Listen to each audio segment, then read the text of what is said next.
এক সময়ের প্রভাবশালী মন্ত্রীরা আজ কত অসহায় দেখুন।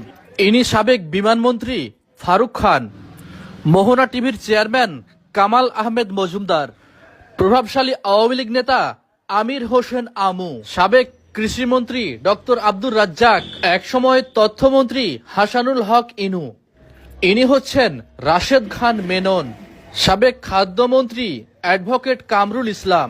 ইনি হচ্ছেন তৌফিক ইলাহি চৌধুরী। আর ওনাকে তো নিশ্চয় চিনতে পারছেন, সাবেক বিচারপতি আব্দুল মানিক ওরফে কালা মানিক। আর ইনি সেই আইনমন্ত্রী আনিসুল হক, যিনি সারা জীবন বেআইনি কাজ করে এসেছেন। ওই যে বলে না, আল্লাহ ছাড় দেন কিন্তু ছেড়ে দেন না, এটি তার জ্বলন্ত উদাহরণ।